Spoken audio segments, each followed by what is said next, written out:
नहमदुहु व नुसल्ली अला रसूलिहिल करीम अम्मा बाद औज़ु बिल्लाहि मिनश शैतानिर रजीम बिस्मिल्लाहिर रहमानिर रहीम रब्बि इश्रह ली सदरी व यस्सिर ली अमरी वहलुल उक़दतम मिन लिसानी यफ़क़हू क़ौली सदक़ल्लाहुल अज़ीम। बिस्मिल्लाहिर्रहमानिर्रहीम। अज़ीज़ तलबा व तालिबात, मोहतरम उस्ताज़ कराम और न्यू नॉलेज अकेडमी के नाज़रीन, अस्सलामु अलैकुम व रहमतुल्लाहि व बरकातुहू। हमारा आज का वीडियो लेक्चर भी rules of debit and credit से रिलेटेड है। आज हम आपको fourth rule of debit and credit करवाएंगे। इससे पहले हम आपको 3 rules of debit and credit करवा चुके हुए हैं। पहला conceptual rule of debit and credit, दूसरा अकाउंटिंग इक्वेशन से डेबिट क्रेडिट करना, और तीसरा हमने आपको modern rule of debit and credit 5 accounts वाला जो था वो करवाया था आपको। आज हम आपको golden rule of debit and credit करवाएंगे। इसको हम traditional rules of debit and credit भी कहते हैं। ट्रेडिशनल रूल या गोल्डन रूल जी। तो जो मॉडर्न रूल है वो कहता है कि अकाउंटिंग में जितने भी अकाउंट्स पाए जाते हैं वो कुल 5 किस्म के हैं, यानी उनकी 5 टाइप्स हैं। उन 5 टाइप से बाहर नहीं कोई भी अकाउंट, यानी कोई भी अकाउंट अकाउंटिंग में अगर लेंगे हम तो वो या तो एसेट होगा या एक्सपेंस होगा या रेवेन्यू होगा या लायबिलिटी होगा या प्रोप्राइटरशिप होगा। इन 5 में से किसी एक किस्म में से होगा। तो मॉडर्न रूल तो 5 अकाउंट पे डिपेंड करता है, जबकि गोल्डन या ट्रेडिशनल रूल वाले वो क्या कहते हैं कि अकाउंटिंग में या तो पर्सनल अकाउंट होंगे या इम्पर्सनल अकाउंट होंगे।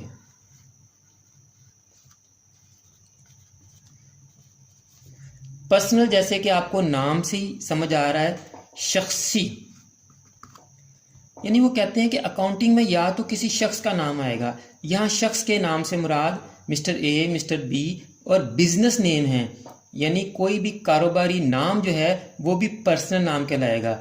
कोई भी कारोबारी नाम पर्सनल होगा। कहते हैं या तो अकाउंटिंग में जो अकाउंट्स आएंगे वो या तो किसी नाम से होंगे, चाहे किसी बंदे के नाम से या किसी कारोबार के नाम से, किसी फर्म के नाम से, किसी इंडस्ट्री के नाम से, किसी फैक्ट्री के नाम से, किसी कंपनी के नाम से होंगे, या इसके अलावा होंगे। जो किसी नाम से होंगे उसको हमने पर्सनल अकाउंट कह दिया, और जो उनके अलावा होंगे वो इम्पर्सनल अकाउंट, गैर शख्सी अकाउंट हो गए। अब उन्होंने इम्पर्सनल अकाउंट को भी 2 हिस्सों में डिवाइड किया। उन्होंने कहा एक तो रियल अकाउंट और दूसरे कौन से होंगे, नॉमिनल अकाउंट्स। उन्होंने इम्पर्सनल को भी 2 हिस्सों में डिवाइड कर दिया, real accounts and nominal accounts. अब उन्होंने ये कुल 3 टाइप्स कर दी, यानी पर्सनल अकाउंट्स, रियल अकाउंट्स और नॉमिनल अकाउंट्स। इनमें पर्सनल में तो मैंने आपको बता दिया कि कोई भी नाम आएगा, चाहे वो शख्स का हो, बिजनेस का हो, फर्म का हो या कंपनी का हो। रियल में क्या आएगा, रियल में आएगा गुड्स, एसेट्स एंड कैश। और नॉमिनल में क्या आएगा, एक्सपेंसेस या लॉसेस, और दूसरे नंबर पर रेवेन्यू या प्रॉफिट। यानी उन्होंने 3 हिस्सों में जब डिवाइड किया तो पहला हिस्सा पर्सनल अकाउंट है। उन्होंने कहा पर्सनल अकाउंट में तमाम नाम जो भी आ जाएंगे, mister A, B, C, D या कंपनीज के नाम जो भी आएंगे वो पर्सनल में आ जाएंगे। जो गुड्स, एसेट्स या कैश वगैरह होंगे वो रियल में आ गए। और नॉमिनल में क्या डाल दिया उन्होंने, नॉमिनल में एक्सपेंसेस और लॉसेस और रेवेन्यूज और प्रॉफिट। अब आते हैं हम इनकी अकाउंटिंग ट्रीटमेंट की तरफ। जब पर्सनल की बात हुई तो इसकी अकाउंटिंग ट्रीटमेंट क्या है, वो कहते हैं कि रिसीवर, अकाउंटिंग में जो भी रिसीवर होगा उसको हमने डेबिट कर देना है। जो भी रिसीवर होगा उसको क्या कर देना है, डेबिट। और जो भी गिवर होगा उसको हमने क्या कर देना है, क्रेडिट। कोई भी शय, असासा या नकदी, गुड्स, एसेट्स या कैश कम्स इन तो डेबिट, और गोज आउट तो क्रेडिट। और एक्सपेंसेस और लॉसेस को डेबिट कर देंगे और रेवेन्यूज और प्रॉफिट को हम क्या कर देंगे, क्रेडिट कर देंगे। एक दफ़े इसको हम रिवाइज कर लेते हैं। गोल्डन या traditional rules of debit and credit में दो मेन टाइप्स की अकाउंट्स की, एक पर्सनल और एक इम्पर्सनल। पर्सनल में तमाम नाम आ जाएंगे, उसमें अफराद के नाम भी आएंगे, कंपनीज के नाम, फर्म्स के नाम, बिजनेस के नाम सारे आएंगे। रिसीवर को डेबिट कर देंगे, गिवर को क्रेडिट कर देंगे। जो रियल अकाउंट्स और फिर इम्पर्सनल को भी दो पार्ट्स में डिवाइड किया हमने, रियल अकाउंट्स और नॉमिनल अकाउंट्स। रियल्स में हमने किस किस को शामिल किया, गुड्स, एसेट्स एंड कैश को, यानी कोई भी शय, असासा या नकदी रियल अकाउंट्स में आएंगे। और कम्स इन, इनमें से जो भी चीज़ बिजनेस में आ रही होगी उसको डेबिट, जो भी बिजनेस से जा रही होगी उसको क्रेडिट कर देंगे। नॉमिनल अकाउंट में उन्होंने एक्सपेंसेस और लॉसेस यानी अखराजात और नुकसानात और रेवेन्यूज़ और प्रॉफिट, आमदनी और मुनाफाजात ये रखे। और उन्होंने कहा जी कि एक्सपेंसेस और लॉसेस को आप डेबिट कर दें और रेवेन्यूज़ और प्रॉफिट अगर होता है तो उसको क्या कर दें, आप क्रेडिट कर दें। आइए अब इनकी ट्रांजैक्शंस की मदद से प्रैक्टिस करते हैं। तो पहली ट्रांजैक्शन हमारी है purchase goods from Ali on credit ₹1000। तो उधार चीज़ें खरीद रहे हैं अली से। एक तो आपका टाइटल इसमें आ गया परचेजेस और दूसरा टाइटल आ गया आपका अली। अब रूल अप्लाई करते हैं। जब हम चीज़ें खरीदेंगे तो अली इज गिवर और रिसीवर, अली ने चीज़ें दी हैं या ली हैं, अली ने हमें दी है ना, तो अली इज गिवर, अली क्या है, गिवर। तो अली को हम क्या करेंगे, क्रेडिट करेंगे। अली को क्या करेंगे, क्रेडिट करेंगे।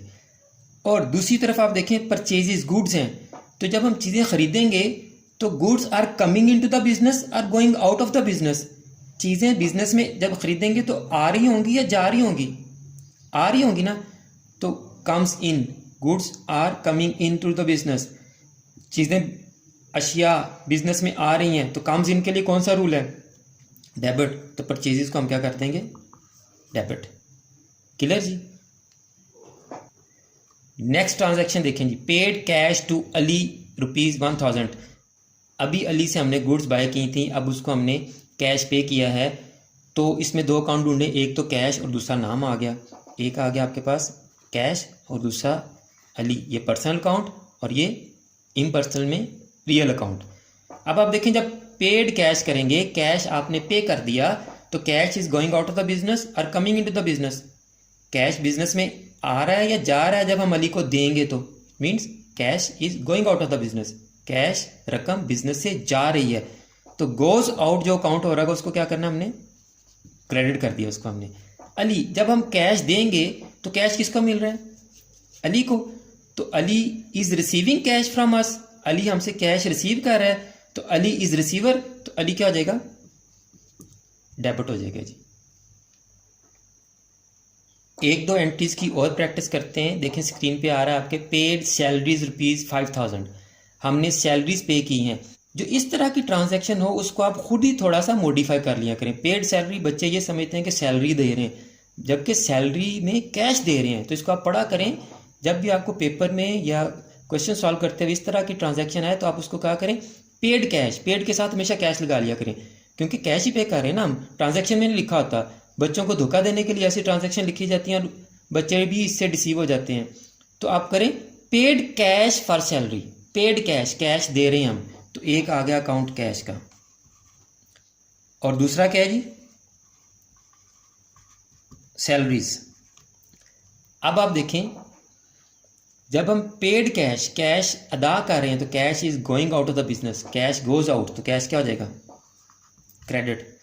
सैलरीज, कैश हम क्यों अदा कर रहे हैं, हमने किसी से सर्विसेज ली, उससे बेनिफिट लिया, और जब हम किसी से बेनिफिट लेते हैं तो उसको कैश पे करते हैं, और बेनिफिट, जो भी बेनिफिट होता है उसका हम कोई टाइटल देते हैं। तो हमने उससे जो भी काम लिया उसके अगेंस्ट हमने जो टाइटल यूज़ किया वो सैलरीज का टाइटल यूज़ किया, तो ये हमारा एक्सपेंसेस में आता है। तो सैलरीज एक्सपेंसेस, और एक्सपेंसेस को हम क्या करते हैं, डेबिट। तो सैलरीज आपकी क्या हो जाएंगी, डेबिट हो जाएंगी। Okay, got it. नेक्स्ट देखें जी, रिसीव्ड रेंट ₹2000। हमने अब रेंट रिसीव किया है, तो रेंट में क्या रिसीव किया होगा, रिसीव्ड कैश फॉर रेंट, इसको आप ऐसा पढ़ेंगे, रिसीव्ड कैश फॉर रेंट, तो आपने कैश रिसीव किया है, तो एक आपका अकाउंट आ गया कैश। बच्चों को इस तरह की एंट्री में दूसरा अकाउंट ही नहीं मिलता, रेंट मिल गया, सैलरी मिल गया, दूसरा अकाउंट ही नहीं मिलता, रिसीव कैश, उसको आप खुद इंसर्ट कर लें ट्रांजैक्शन के अंदर। तो कैश आ गया, और दूसरा क्या जी, रेंट। कैश जब रिसीव करेंगे तो कैश कम्स इन, तो डेबिट। और रेंट, अब हमने कोई बिल्डिंग वगैरह रेंट पे दी है, तो वहाँ से जो हमें कैश मिल रहा है वो हमारी क्या है, इनकम है, आमदनी है, रेवेन्यू है। तो रेवेन्यू क्या होता है जी, क्रेडिट। तो रेंट को हम क्या कर देंगे, क्रेडिट। उम्मीद है कि आपको गोल्डन रूल या traditional rules of debit and credit अच्छी तरह समझ आ गया होगा। आप इसकी मज़ीद प्रैक्टिस करें, और अगर आपको कोई एंट्री, कोई ट्रांजैक्शन समझ नहीं आती, आप कमेंट बॉक्स में लिखें, मैं आपको वो भी क्लियर करके दूंगा। दुआ में याद रखिएगा। अल्लाह हाफिज़। आखिर में हमेशा की तरह मेरी दुआ है कि अल्लाह ताला तमाम स्टूडेंट्स को ना सिर्फ दुनिया के तमाम इम्तहानात में कामयाबी अता फरमाए, बल्कि आखिरत के तमाम इम्तहानात में भी कामयाब करे, और तमाम मुसलमानों का ख़ात्मा बिल ईमान फरमाए। आमीन। मुझे भी अपनी दुआ में याद रखिएगा। तो अगली वीडियो तक के लिए फ़ी अमानिल्लाह।